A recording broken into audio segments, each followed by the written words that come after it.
এটা ডাঙৰ উপহাৰ দিম সেপ্টেম্বৰটো মনত ৰাখিম আৰু আগলৈ কি দিব পাৰো চিন্তা কৰি ফেব্ৰুৱাৰী মাহত মনত আছে না নাই কোন মাহ বুলি কলো কোন মাহ এই পিছৰ ফালে কোৱা নাই কোন মাহ ফেব্ৰুৱাৰী মাহটো মনত ৰাখিব সেপ্টেম্বৰৰ পইচাটো মোৰ লগত আছে এতিয়া ঠিক আছে আৰু ফেব্ৰুৱাৰী মাহত আপোনালোকক মই আৰু এটা ডাঙৰ উপহাৰ আপোনালোকক মই দিম কি দিম মই আজি নকওঁ অকনমান এটো মোৰ তাত থাকি যাওক মই নিজে নিজে ফেব্ৰুৱাৰী মাহত হঠাৎ আপোনালোকক কম যে মাসকল আজি আহক এটো আপোনালোকক দি আছো হ'ব গতিকে ফেব্ৰুৱাৰী মাহত আপোনালোকক আমি আৰু এটা ডাঙৰ উপহাৰ দিবৰ কাৰণে গৈ আছো লগতে আৰু এটা কথা আপোনালোকক ক'ব খোজো অৰুণোদয় 3 সংখ্যা বাঢ়িলে সংখ্যাৰ লগত আঁচনিও বাঢ়িব লাগিব সেই কাৰণে আমি কৈছো যে 1 নৱেম্বৰৰ পৰা আমি এটা নতুন আঁচনি আৰম্ভ কৰিম ৰেশন কাৰ্ড সকলোৰে আছে নে নাই হাত দাঙকচোন আমাৰ বুথতো হাত দাঙক জুনে জুনে চাই আছে আমাক ৰেশন কাৰ্ড আছে নে নাই সকলোৰে বঢ়িয়া এই ৰেশন কাৰ্ডত আমি কি পাইছিলো এতিয়ালৈকে আমি ৰেশন কাৰ্ডত চাউল পাইছিলো 1 নৱেম্বৰৰ পৰা ৰেশন কাৰ্ডত আমি আপোনালোকক দালি নিমখ আৰু চেনি কম দামত দিয়া আমি আৰম্ভ কৰিম 1 তাৰিখৰ পৰা চাউলৰ লগতে দালি নিমখ আৰু চেনিও আপোনালোকে কম দামত পোৱা আৰম্ভ কৰিব কি বাকি থাকিলে গ্যাস বাকি থাকিলে আৰু মিঠাতেল বাকি থাকিলে হয় না নহয় কি বাকি থাকিলে গ্যাস আৰু মিঠাতেল হয় না নহয় এতিয়া কাৰ কাৰ ঘৰত গ্যাসৰ কানেকশন আছে হাত দাঙক সকলোৰে আছে এতিয়া আমি যে আপোনালোকক গ্যাসৰ ফৰ্মখন দিছিলো ফিলআপ কৰিলে না নাই আপোনালোকে কোনে কোনে ফিলআপ কৰা নাই হাত দাঙকচোন ঠিক আছে আপোনালোকে আমাক গ্যাসৰ ফৰ্মখন ফিলআপ কৰি দিয়ক তেতিয়া কি হ'ব যেতিয়া আপোনালোকে গ্যাস কিনিব আপোনালোকৰ বেংক একাউণ্টত মই আৰু 250 টকা পুটুক কৰি দি দিম হ'ব 950 টকা গ্যাসৰ দাম 250 টকা চৰকাৰে দিলে 700 টকা হ'ব আৰু 550 টকাৰ গ্যাসৰ দাম চৰকাৰে 250 টকা দিলে 300 টকা হ'ব সেই কাৰণে মই আপোনালোকক অনুৰোধ কৰিম গ্যাসৰ প্ৰপত্ৰখন অতি সোনকালে আপোনালোকে আমাক পূৰণ কৰি দিয়ক যাতে আমি সোনকালে গ্যাসৰ পইচাও আপোনালোকক দিব আৰম্ভ কৰিব পাৰো তাৰ মানে 1250 অৰুণোদয়ত পাব 250 টকা গ্যাসৰ কাৰণে পাব কিমান হল তেতিয়া হলে দুইটা যোগ কৰিলে কিমান হল 1500 হল হয় না নহয় এতিয়া বাকি থাকিলে মিঠাতেলটো অহাবাৰ মোক ভোট দি জিকাই দিয়ক মিঠাতেলটো কৰি দিম হ'ব হ'ব না নহব এতিয়া আপোনালোকে চাওক লৰাৰ এডমিশন ছোৱালীৰ এডমিশন কোনে কৰে চৰকাৰে কৰি দিয়ে দিয়ে না নিদিয়ে লৰাৰ এডমিশন ছোৱালীৰ এডমিশন চৰকাৰে কৰে ছোৱালীক কোনে পঢ়ুৱাই মামাই পঢ়ুৱাই হয় না নহয় ছোৱালীক মামাই পঢ়ুৱাই সাইকেল কোনে দিয়ে মামাই দিয়ে স্কুটি কোনে দিয়ে মামাই দিয়ে লগতে বিনামূলীয়া চাউল আমাৰ ডাঙৰ মামা নৰেন্দ্ৰ মোদী ডাঙৰীয়াই দিয়ে হয় না নহয় চাউল দিয়ে আৰু বেমাৰ হলে চিকিৎসাৰ কাৰণে ৰেশন কাৰ্ডত 5 লাখ টকালৈকে সুবিধা দিয়ে আমি অৰুণোদয় দিলো লগতে দালি নিমখ চেনিৰ দাম কমাই দিলো গেছতো 250 টকা দিলো মিঠাতেলটো বাকি ৰাখি থৈ দিলো অহা বাৰলৈকে মিঠাতেলটো হৈ যাব এতিয়া আপোনালোকক মই দুটা অৰুণোদয় আঁচনিৰ বিষয়ে ক'ব খুজিছো অৰুণোদয় আঁচনিৰ ধন নিয়মীয়াকৈ পাই থাকিবৰ কাৰণে বেংকৰ একাউণ্টটো ঠিক হৈ থাকিব লাগে KYC know your customer বহুতে KYC নকৰে কাৰণে অৰুণোদয় টকা জমা নহয় চৰকাৰে দি দিয়ে টকাটো মাজত পৰি থাকে একাউণ্টলৈকে নাযায় কিয় একাউণ্টটো KYC হোৱা নাই আপোনালোকে নিজৰ বেংক একাউণ্টটো পৰিষ্কাৰ কৰি ৰাখিব নিজৰ বেংক একাউণ্টটো যদি পৰিষ্কাৰ হৈ নাথাকে তেতিয়া হলে অৰুণোদয় টকা আমি পঠালেও আপোনালোকৰ একাউণ্টত গৈ নাপাইগৈ এইটো হল 1 নম্বৰ 2 নম্বৰ অৰুণোদয় নামৰ বাবে আপোনালোকে যিটো মোবাইল নম্বৰ দিছে সেই মোবাইল নম্বৰটো এক্টিভ কৰি ৰাখিব কিবা কাৰণত যদি মোবাইলটো পৰিৱৰ্তন হয় চৰকাৰক জনাব তেতিয়া আমি নতুন নম্বৰটো আমাৰ লিষ্টত সোমাই লম তৃতীয়তে আজিলৈকে আমাৰ কোনো অফিচাৰ নাছিলে অৰুণোদয় নাপালে আমি ক'ত যাম এতিয়াৰ পৰা প্ৰত্যেক ব্লকত এজন অৰুণোদয় সহায়ক থাকিব যদি মাহত টকা নাহে ব্লকৰ অফিচত গৈ আপোনালোকে অভিযোগ কৰিব পাৰিব তৃতীয়তে এটা আমি ফোন নম্বৰ দিম আপোনালোকক যদি ব্লকত যাবৰ কাৰণেতো কষ্ট হ'ব গাঁৱৰ পৰা এই ফোন নম্বৰটোতো আপোনালোকে ফোন কৰি ক'ব পাৰিব যে মোৰ নাম অমুক মই অৰুণোদয় পাই আছিলো যোৱা মাহত অৰুণোদয় টকা সোমোৱা নাই তেতিয়া হলে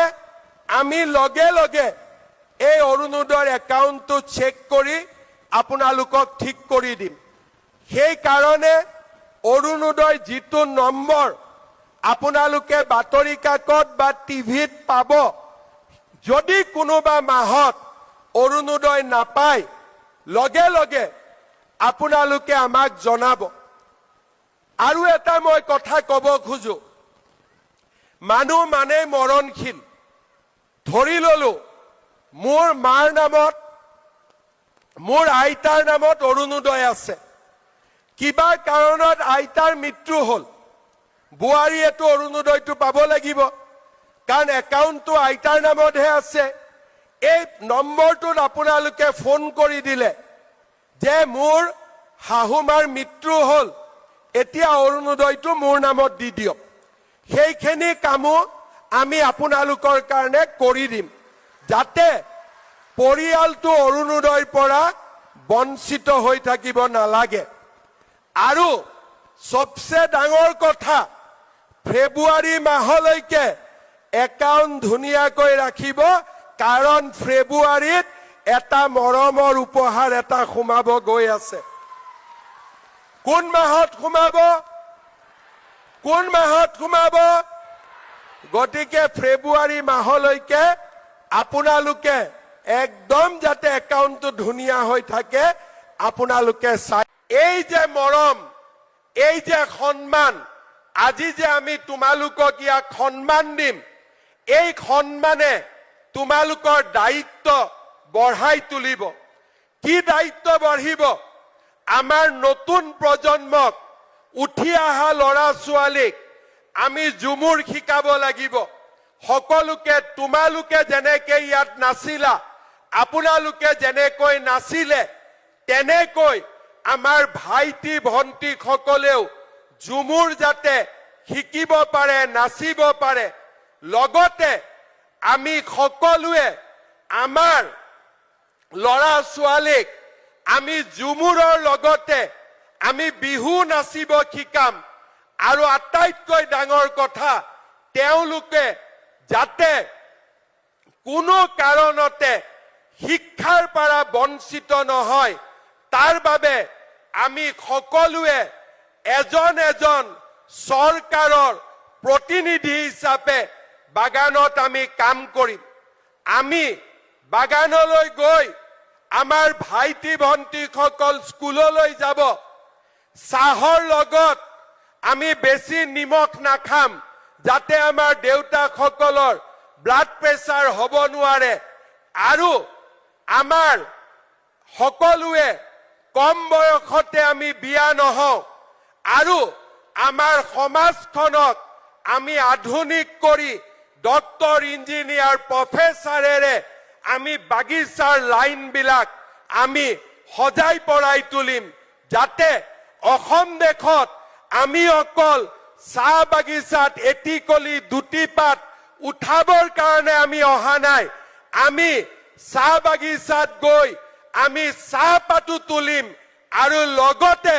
ডাক্তৰ ইঞ্জিনিয়াৰ প্ৰফেচাৰ বিজ্ঞানী হৈ আমি অসমখনকো সেৱা কৰিম আমাৰ অসম মাতৃক আমি সেৱা কৰিম এয়া আমাৰ সংকল্প হ'ব লাগিব আমি ল'ব পাৰিম নে নাই এনেকুৱা সংকল্প আমি সকলোৱে লগ হৈ আমাৰ বাগিচাৰ সমাজখনক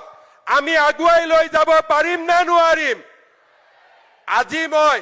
তোমালোকক আপোনালোকক এই কাৰণে ইয়ালৈ মাতিছিলো যাতে আমাৰ ওপৰত আমি দায়িত্ববিলাক ল'ব পাৰো আমি নিজকে একোজন সমাজৰ পথ প্ৰদৰ্শক হিচাপে নিৰ্মাণ কৰিব পাৰো আমি সকলোৱে সমাজখনক যাতে এটা নতুন ৰাস্তা দেখুৱাব পাৰো আৰু আমাৰ সমাজখনক আমি যাতে আগুৱাই লৈ যাব পাৰো আৰু সেই কাৰণে আজি আমাৰ অসমৰ সকলো মন্ত্ৰী ইয়াতে আছে এজন দুজনক বাদ দি কিয় আছে সকলোৱে তোমালোকক আপোনালোকক সন্মান দিবৰ বাবে ইয়াত আজি সকলো উপস্থিত আছে তাৰ মানে আমি তোমালোকক কিমান গুৰুত্ব দিও আমি তোমালোকক কিমান মৰম কৰো আমি তোমালোকক আমাৰ অভিমানৰ প্ৰতীক হিচাপে গণ্য কৰো যাতে তোমালোক সকলোৱে লগ লাগি আমাৰ চাহ বাগিচাৰ সমাজখনক বহু দূৰ আমি আগুৱাই লৈ যাব পাৰো আৰু আমাৰ অসম মাতৃক আমি যাতে সকলো ফালৰ পৰা সুজলা আৰু সুফলা কৰি তুলিব পাৰো মোৰ স্পষ্ট কথা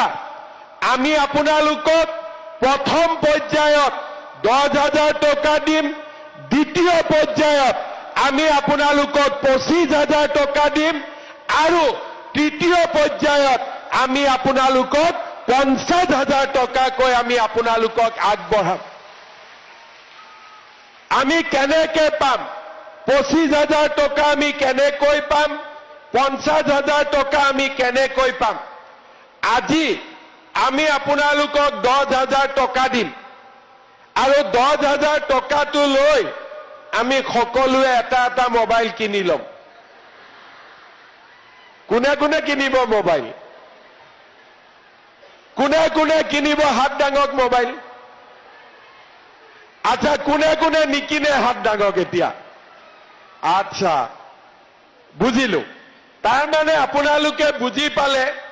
যে এই 10,000 টকাটো মোবাইল ফোনৰ কাৰণে নহয় মোৰ এটা মই অভিজ্ঞতা কম মই বিহালীত গৈছিলো তেতিয়া প্ৰথম আৰম্ভণি 10,000 টকাকৈ বিলালো ষ্টেজৰ পৰা নামি আহোতে এগৰাকী মায়ে মোৰ লগত সেলফি উঠিলে ফোনটো বেয়া আছিলে ফটোটো নুঠে মই কলো খুৰী ফোনটো কেমেৰাটো ঠিক নহয় নেকি বোলে আজিয়ে বদলাই লম টকা পালো নহয় তাৰ মানে তেতিয়া মহিলাসকলে বুজা নাছিলে যে মহিলা উদ্যমিতাটো কি বহুতে মোক খুদে গছ ৰুলো 10,000 টকাটো আহাই নাই দেখোন গছ ৰুবৰ কাৰণে আমি 10,000 টকা দিয়া নাই আমি কিয় দিছো যে আপোনালোকক লাহে লাহে এটা পৰিৱেশলৈ লৈ যোৱা অকণমান এডাল গছ ৰুলো ছোৱালীজনীক স্কুলত পঠিয়ালো আৰু লগতে কলো যে 3টাতকৈ বেছি বাচ্চাৰ জন্ম নিদিব হয়নে নহয় এতিয়া যাৰ 8টা 9টা আছে তেওঁলোকে আঁচনি পোৱা নাই আৰু কাৰণ 8টা 9টা থাকিলে কেনেকে উৎপাদনমুখী কাম কৰিবতো নোৱাৰে সেইকাৰণে আমি নিয়ম কৰিলো যে 3টা সন্তানৰ মাতৃসকলকে এই আঁচনি আমি দিম যাতে ল'ৰা ছোৱালীক পঢ়াবও পাৰে আৰু উৎপাদনমুখী কামো কৰিব পাৰে আজি এই 3টা কথা হোৱাৰ পিছত আমি আপোনালোকক 10,000 টকাৰ চেক দিম এই 10,000 টকা আমি কেনেকে খৰচ কৰিম 3টা নিয়ম আছে আপোনালোকক মই এই কাৰণে কৈছো যে অহা 6 মাহ 7 মাহত আমি আপোনালোকৰ ঘৰত আকৌ পৰীক্ষা কৰিম যে এই 10,000 টকাটো আমি কি কামত খৰচ কৰিলো প্ৰথম আমাৰ এটা গ্ৰুপ আছে 10,000 টকাটো আমি যদি গ্ৰুপত জমা দিওঁ আমাৰ 1 লাখ টকা হ'ব আৰু 1 লাখ টকাটো যদি বেংকে দেখা পায় আমাক আৰু 1 লাখ টকা লোন দিব তাৰ মানে আমি গ্ৰুপত টকাটো যদিও চেক আমি মহিলাৰ নামত দিম কিন্তু মহিলাসকলে ইচ্ছা কৰিলে 10,000 টকাটো আমি আমাৰ গ্ৰুপত জমা দিব পাৰো আৰু গ্ৰুপৰ আমি ব্যৱসায় আগবঢ়াই লৈ যাব পাৰো এইটো হল 1 নম্বৰ কিছুমানে ক'ব যে নহয় আমাৰ গ্ৰুপৰ বহি বেলেগ গ্ৰুপৰ একাউণ্ট বেলেগ গতিকে এই টকাটো আমি গ্ৰুপত নিদিও ভাল কথা আমি যদি গ্ৰুপত নিদিও টকাটো দি আমি কি কৰিম যিকোনো এটা ব্যৱসায় আমি আৰম্ভ কৰিম ছাগলী হওক কুকুৰা হওক আমাৰ হাল হওক বা আন সৰু খুৰা দোকান যাৰ য'ত আছে আমি তেনেকৈ কিবা এটা নতুন ব্যৱসায়ত আমি 10,000 টকাটো খৰচ কৰিম তৃতীয় যে মই কিবা এটা যদি কৰিব যাওঁ 10,000 টকাটো যথেষ্ট নহয় গতিকে 10,000 টকা দি মই যদি কিবা এটা কৰো মই হয়তো সফল নহম মই কি কৰিব পাৰো যে মোৰ স্বামীৰ ইতিমধ্যে এটা ব্যৱসায় আছে স্বামীৰ দোকান আছে স্বামীয়ে আন কিবা ব্যৱসায় কৰে স্বামীৰ ব্যৱসায়টো যদি আমি এই 10,000 টকাটো লগাই দিও তেতিয়াও আমি কিছুদিন পিছত চৰকাৰক ক'ব পাৰিম যে এই টকাটো মই মোৰ হাজবেণ্ডৰ বা স্বামীৰ ব্যৱসায়ত খৰচ কৰিছো মানে মই 3টা ৰাস্তা আপোনালোকক দেখুৱাইছো প্ৰথম গ্ৰুপৰ জৰিয়তে দ্বিতীয় নিজে আৰু তৃতীয় হল মোৰ স্বামীৰ ব্যৱসায়ত এই 10,000 টকাটো আমি খৰচ কৰিলো কাৰণ আমি বিশ্বাস কৰো যে এখন ঘৰ স্বামী আৰু স্ত্ৰীৰ সহযোগতহে